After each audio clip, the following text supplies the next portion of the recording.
퇴근 후 지친 몸을 이끌고 집에 돌아옵니다. 씻자마자 침대에 쓰러지듯 눕습니다. 그리고 습관적으로 스마트폰을 켭니다. 누군가는 유튜브 쇼츠를 넘기고, 누군가는 밀린 웹툰을 보고, 누군가는 습관적으로 뉴스를 읽거나 커뮤니티 게시판을 새로 고침합니다. 몸은 가만히 누워있고 내가 좋아하는 걸 보고 있으니 우리는 이 시간을 이렇게 부릅니다. 휴식. 오늘 하루 고생했으니 머리 좀 식히자면서요.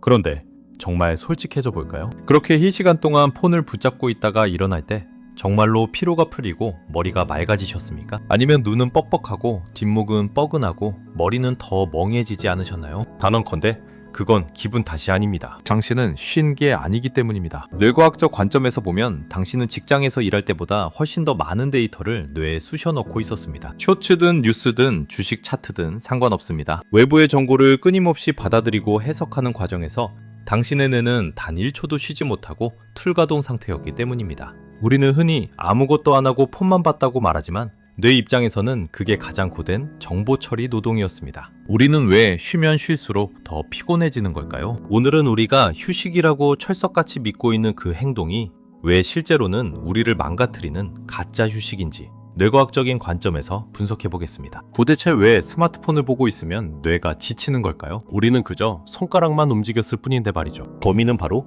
맥락 전환입니다. 심리학에서는 뇌가 하던 일을 멈추고 다른 일로 넘어갈 때 발생하는 에너지 손실을 주의 전환 비용이라고 부릅니다. 쉽게 말해 공짜로 넘어가는 게 아니라 뇌가 세금을 낸다는 뜻입니다. 우리가 쇼폼을 볼 때 뇌 속에서는 무슨 일이 벌어질까요? 15초 동안 귀여운 강아지가 나옵니다. 뇌는 행복 모드를 켭니다. 바로 다음 정치 뉴스가 나오면 급하게 비판 모드로, 그 다음엔 주식 차트를 보며 분석 모드로 갈아입습니다. 단 1분 만에 뇌는 4번의 전환 비용을 지불하며 세팅을 뜯어 고쳐야 합니다. 이걸 1시간 동안 본다면 당신의 뇌는 무려 240번의 세금을 뜯긴 셈입니다. 컴퓨터로 치면 고사양 프로그램을 10초마다 켰다 껐다를 반복하는 것과 같습니다. 당연히 과부하가 걸리고 배터리는 방전되겠죠? 이것이 바로 폰을 내려놓았을 때 찾아오는 극심한 피로의 과학적 실체입니다. 그렇다면 뇌를 진짜로 쉬게 하려면 어떻게 해야 할까요? 2001년 미국 워싱턴 대학교의 마커스 라이클 교수팀은 아주 놀라운 사실을 발견합니다. 사람이 아무런 목적 없이 멍하니 있을 때,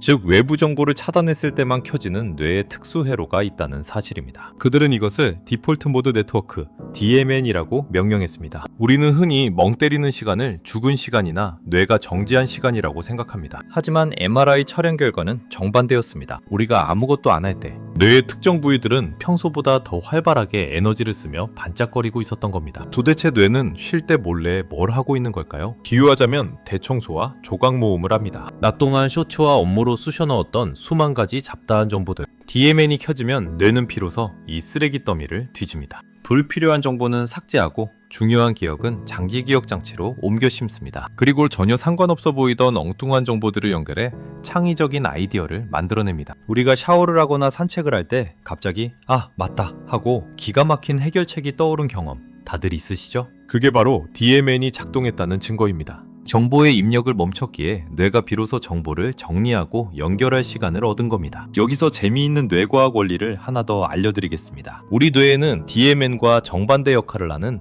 작업 긍정 네트워크 TPN이라는 게 있습니다. TPN은 우리가 무언가에 집중하고 문제를 해결하고 정보를 처리할 때 켜지는 스위치입니다. 중요한 건 우리 뇌가 마치 시소와 같다는 점입니다. TPN이 올라가면 DMN은 반드시 내려가야 합니다. 반대로 DMN이 활성화되려면 TPN은 완전히 꺼져야 하죠. 두 가지 모드는 절대로 동시에 켜질 수 없습니다. 그런데 스마트폰을 본다는 건 무슨 뜻일까요? 끊임없이 정보를 처리해야 하니 TPN 스위치를 강제로 켜두는 겁니다. 시소의 한쪽만 계속 누르고 있는 셈이죠. 결국 시소의 균형은 무너지고 뇌는 DMN으로 전환하는 탄력성을 잃어버리게 됩니다. 우리가 멍 때리기를 못하고 가만히 있으면 불안해하는 것도 바로 이 뇌의 시소가 고장났기 때문입니다. 그래서 뇌과학적으로 검증된 지루하지 않게 뇌를 쉬게 하는 3가지 방법을 제안합니다. 첫째, 노 인풋 산책입니다. 여기서 핵심은 휴대폰 없이 혹은 주머니에 넣고 걷는 겁니다. 음악이나 팟캐스트조차 듣지 않는 게 베스트입니다. 청각과 시각으로 들어오는 정보를 차단하고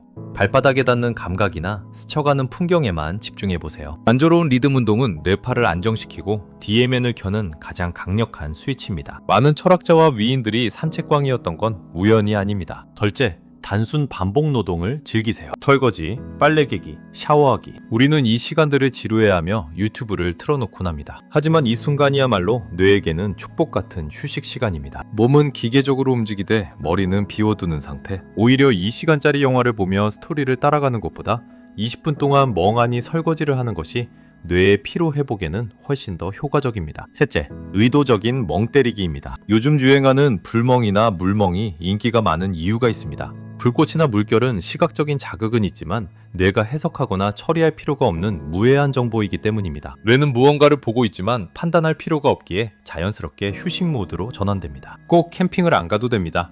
창밖에 나무를 보거나 빗소리를 듣는 것만으로도 충분합니다. 우리가 앞서 말한 산책이나 멍 때리기를 실천할 때 필연적으로 마주하게 되는 감정이 있습니다. 바로 지루함입니다. 스마트폰의 화려한 자극에 절여진 우리 뇌에게 아무런 정보도 없는 10분은 마치 고문처럼 느껴질 수 있습니다. 하지만 뇌과학자들은 말합니다. 그 지루함을 느끼는 순간이 비로소 뇌가 회복되는 시간이다. 우리가 잠을 자는 동안 몸이 근육을 회복하듯 뇌는 깨어있는 동안의 지루함을 통해 기억을 회복합니다. 낮 동안 쇼츠와 업무로 뇌에 쑤셔넣은 정보들은 사실 대부분 쓰레기에 가깝습니다. BMN이 활성화되면 뇌는 이 쓰레기 더미를 뒤져서 불필요한 정보는 과감하게 삭제하고 중요한 정보는 장기 기억 저장소로 옮깁니다. 이 과정을 거치지 않으면 어떻게 될까요? 쓰레기가 치워지지 않은 방처럼 뇌 안은 정보의 찌꺼기로 가득 차게 됩니다. 아무리 새로운 걸 넣으려 해도 들어가지 않고 정작 필요한 정보를 꺼내려 해도 찾을 수가 없죠. 이것이 바로 현대인들이 겪는 디지털 치매와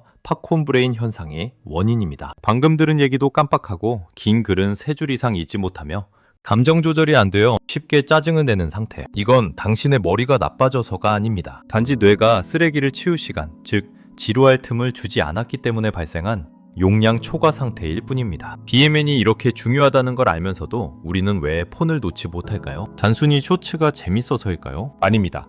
더 깊은 곳에는 현대인의 뿌리 깊은 질병, 생산성 강박이 숨어 있습니다. 이전 영상에서도 말씀드렸지만 우리 사회는 이렇게 가르칩니다. 비효율은 죄악이다. 아무것도 안 하고 천장을 바라보는 10분. 우리는 그 시간을 본능적으로 죽은 시간, 도태되는 시간이라고 느낍니다. 남들은 이 시간에 뉴스라도 보고 영어 단어라도 하나 더 외우는데 세상은 1분 1초가 다르게 변하는데 나만 멈춰있는 거 아니야? 이 불안이 쌓이면 결국 하나로 이어집니다. 바로 정보 소외에 대한 공포, 포모입니다. 과거에는 퇴근하면 세상과의 연결이 끊겼습니다. 그게 당연했죠. 하지만 지금은 다릅니다. 우리는 24시간 연결된 초연결 사회에 살고 있습니다. 잠들기 직전까지 세상의 속도를 따라가려고 발버둥을 칩니다. 그래서 우리는 쉴 때조차 불안합니다. 무언가 유익해 보이는 정보, 하다못해 쾌락이라는 보상이라도 채워 넣어야 안심합니다. 하지만 역설적이게도 가장 효율적으로 살고 싶어서 정보를 끊임없이 주입할수록 당신의 뇌는 가장 비효율적인 상태가 됩니다. 정리가 안 된 책상에서는 어떤 일도 제대로 할 수 없듯이 정리가 안 된 대로는 어떤 성과도 낼 수 없습니다. 우리가 그토록 혐오하는 비효율은